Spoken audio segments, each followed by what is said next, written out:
Alright guys, welcome to another 10 watch brands ranked. S, once again, does not count. I do not play by the S above A ranking system because it is entirely stupid. A is the top, it's the first letter of the alphabet, it's the best. S does not matter, we aren't using it, it does not count.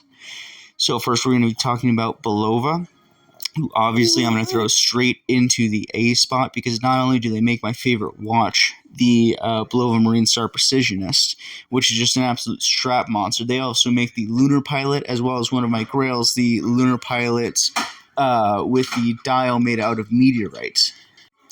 They just make the best analog watches, to me, the coolest ones, and they also make the best movements, like the Accutron. That was them as well. They can't miss. They just make, in my mind, the best analog watches. Next is going to be Edifice.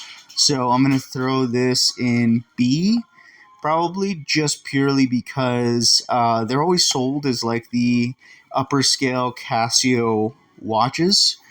And I own one. It's a chronograph. It's, very nice, but the issue is they're just not, the quality isn't like far above Casio's nicer offerings, like the Casio Duro. It's just, and there's some designs that I like better that are done under the Casio brand opposed to the Edifice brand. So for me, they just don't earn being better than Casio. I'm going to throw them in B. Just slightly disappointing, but they're still good watches. Armatron's going to be an A. You may not even know Armatron. Go on Amazon, type in watch. Armatron will come up. I used to think they were just cheesy Chinese trash, right? But the fact of the matter is, my dad won me over. He's been wearing a little Armatron digital watch for years. He wore completely through the strap that it came with. I gave him one off of one of my MRW 200H backups, and it's back in action. He's been wearing it literally for years. It's a kick-ass little watch, and they've won my heart. They're just an exceptional super budget brand. Okay, Apple / smartwatches. Oh, there we go. Here's a good spot for them. We'll just throw them right there. If you wear these, you are a bad person. Bad. You're the worst. I hate you. No, I don't. All right, moving on, Invicta. D tier, because it's slightly better than a smartwatch, but factually they just make terrible watches. They make ugly watches. They also make very cheaply made watches. Like, I owned one Invicta that was a hand-me-down from my grandfather. I dropped it and it immediately was broken beyond repair. Like, literally, I lived out the G-Shock origin story because Invicta's quality control is so god-awful. So, D tier. As bad as you can get without being a smartwatch. Addy's Dive, clearly A tier. They make such a great product at such a low price point that I could easily point at them for, like, people who are new into watches, be like, hey, one and done watch, get an Addy's Dive watch, doesn't matter which one, they're all fantastic. So yeah, A tier, obviously. Next we have Citizen, who is going to be, this is tight between A and B tier because they do make a lot of like A tier worthy watches, like the Eco Dread watches are just great, and I know a lot of people who really enjoy them.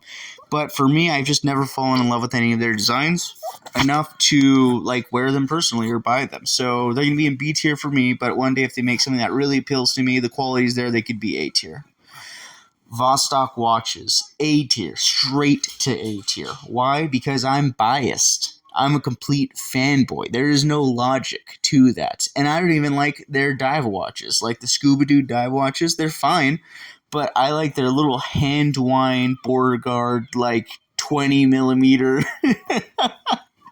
watches. They're just like super cool. I was able to get one to be like plus or minus like 5.5 seconds a day through regulating it with a toothpick. They're just like rad little watches. I love them dearly, and due to my implicit bias, they are in the A tier, and for that reason alone. Okay, next up we have Gerber, and specifically I'm talking about like the Gerber Instinct line of watches. So I had a buddy who I worked with for years who had one, and they're really cool watches. Really. Okay, it's Bubba's thought on them. I think they're really cool watches. They're a little too close to smartwatches for me. I don't really like the interface, but they seem to be very practical, very hardcore quality-wise, and also have a lot of cool features. So for that reason, I'll give it a B. To be nice, realistically, maybe I'd like that to be C a little more, but I'm trying to not count against them with my bias to against smartwatches.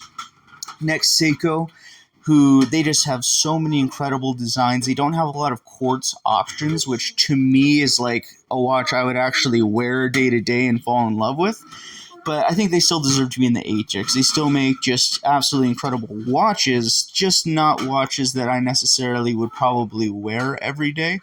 But still amazing nonetheless. And at the price point, they're way better than they, have any business being. Especially like the Seiko 5 line. Just great, great, great watches. Now, remember, none of this matters if you do not have Jesus Christ in your heart, because you're going to go to hell when you die. And I can tell you, I work in surgery. I've worked in the ER. There are so many people who woke up that morning thinking they're going to have a normal day, died in an instant, or became brain dead in an instant, and that's it. They're in hell now. So, guys, seriously, please accept Jesus Christ in your hearts.